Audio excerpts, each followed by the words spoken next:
नमस्कार बच्चों, आइए हम अगले क्वेश्चन में चलते हैं। ठीक है बच्चों, मैंने यहाँ पर कुछ पार्ट छोड़ दिया, आपके लिए मैं 2 पार्ट छोड़ रहा हूँ, आप उनको स्वयं सोल्व कीजिए।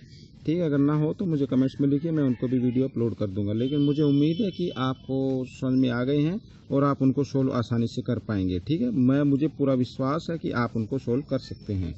ठीक है बच्चों, देखिए अगले क्वेश्चन में चलते हैं। इसमें भी हमें जीरोज फाइंड करनी है और जो जीरोज आए फिर हम उसके वेरीफाई करना है रिलेशन जीरोज और कोफिशिएंट के बीच में। आइए बच्चों इसको सोल्व करना शुरू कर देते हैं। देखिए बच्चों, इसमें अगर हम इसको लिखें यहाँ पर, ये मैं इसको कर देता हूँ सोल्व। देखिए 4u² + 8u, क्योंकि ये भी देखो इसकी पावर 2 है तो ये भी क्वाड्रेटिक पॉलिनोमियल है। ठीक है, आइए, और इसमें हम देख रहे हैं कि इसमें तो हमारे पास जो है वो तो a है और b नहीं है, c इसमें सॉरी a है b है लेकिन c नहीं है। ठीक है, तो आइए हम इसको सोल्व कैसे करते हैं मैं उसको बताता हूँ। देखिए मैं एक बार फिर लिख लेता हूँ, 4u² + 8u, हम इसको 0 के इक्वल मानते हैं। ठीक है बच्चों, ये बिल्कुल ईजी है, कोई ज़्यादा मुश्किल नहीं है। ठीक है, अब इसमें से देखिए बच्चों, इसमें से ना आप 4 कॉमन ले लीजिए, 4, क्योंकि 4 u कॉमन आ जाएगा, सॉरी हाँ 4 इसमें है, 4 की टेबल में 8 भी आएगा, u भी है, तो हम इसमें से 4u कॉमन ले सकते हैं। और यहाँ पर हम देखें क्या बचा है, यहाँ पर u बच गया और +2 बच गया और ब्रैकेट में इक्वल 0। ठीक है, अगर देखिए अब अगर हम इसमें जीरोज फाइंड कर रहे हैं तो ये अगर मान लीजिए मैं u की वैल्यू फाइंड कर रहा हूँ तो इधर ये जीरोज है और इधर 4 मल्टीप्लाई में इधर आकर डिवाइड में आ गया, और 4 को अगर हम 0 से डिवाइड करें तो 0 आ जाएगा। तो एक तो u की वैल्यू आ गई 0 और दूसरी u की वैल्यू अगर हम फाइंड करें, जैसे ये मैंने यहाँ पर लिखा हुआ है, ये देखिए यहाँ पर, ये यहाँ पर मैंने लिख दिया है इक्वल 0। ठीक है, ये वाला ब्रैकेट मैंने यहाँ पर लिख दिया है, ये 4u के हमने पहले निकाल ली है। ठीक है, आइए अगर ये थोड़ा सा आपको समझ में ना आए कि कैसे है तो मैं इसको थोड़ा सा इधर एक्सप्लेन कर देता हूँ। देखिए बच्चों, जैसे 4u था हमारे पास और इक्वल मैंने इसको 0 रख दिया है। ठीक है, फिर u इक्वल 0 और इधर 4 मल्टीप्लाई गई, इधर आकर डिवाइड में, फिर मैंने ये आगे आपको बता दिया कैसे होगा। ठीक है बच्चों, आइए इसको देखिए, इधर ये +2 है, इधर आकर ये -2 हो जाएगा, ये -2 हो गया। ठीक है, हमारे पास जीरोज आ गई हैं। ठीक है, ये जीरोज हैं, एक तो आ गई जीरोज हमारे पास, ये 0 आ गई, एक आ गया, ये सॉरी ये 0 आ गई, एक आ गया -2 आ गया। तो हम इसका रिलेशन कैसे फाइंड करेंगे, देखिए बच्चों बिल्कुल ठेम वही है।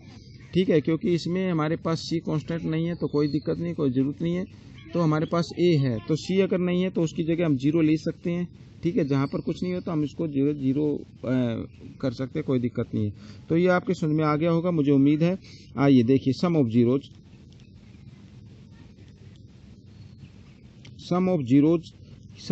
क्या होता है, जो जीरोज आई हैं उनको हम सम कर लेते हैं। ठीक है बच्चों, यहाँ पर देखिए एक तो आया 0 और एक आया हमारे पास प्लस ये -2। ठीक, तो इसको जब हम सोल्व शुरू करेंगे तो यहाँ पे आ जाएगा, ये -b में आ जाता, -b/a, यानी यहाँ पर क्या है -2 और ये माइनस का साइन बाहर, और यहाँ पर a अगर नहीं है तो हम इसको जगह a मान सकते हैं। तो माइनस क्या होता है, प्लस होता है 2/1, ये हम इसको रिलेशन फाइंड कर सकते हैं। ठीक है, अब प्रोडक्ट ऑफ जीरोज में क्या होगा, देखिए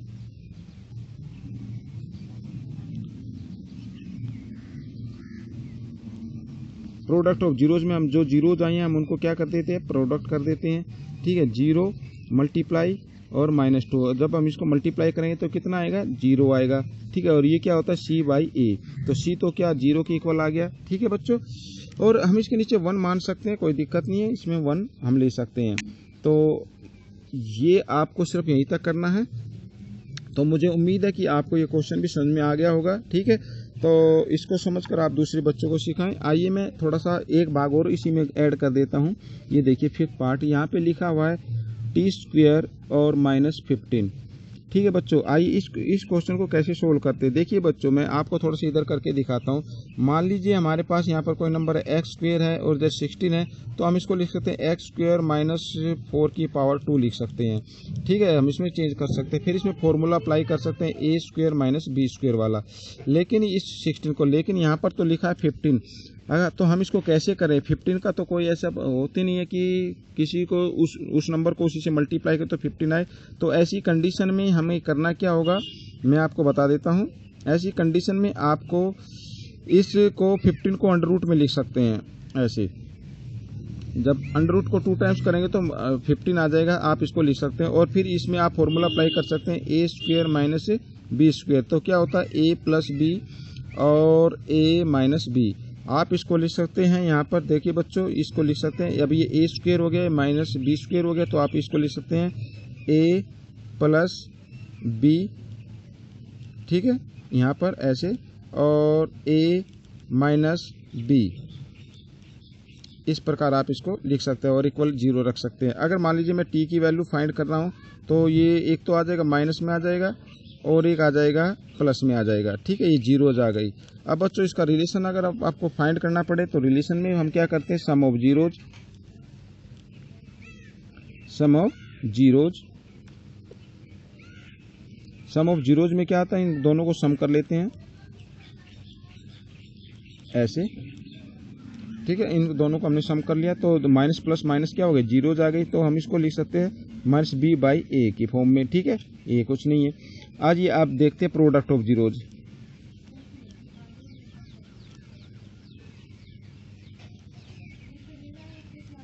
तो माइनस √15 और √15, आइए माइनस प्लस माइनस होते हैं, तो इसको अगर हम इसको माइनस करें तो मैंने कई बार बताया है कि अगर किसी रूट को 2 टाइम्स मल्टीप्लाई करें तो उसका स्क्वायर रूट का साइन हटा के उस नंबर को लिख देना है, माइनस प्लस माइनस, ठीक है, ये आपका प्रोडक्ट आ गया, तो जिसको हम लिख सकते हैं सी बाई ए की फॉर्म में, ठीक है बच्चों। आइए देखिए, ये क्वेश्चन बड़ा इजी हो गया है, सोल्व हो गया है।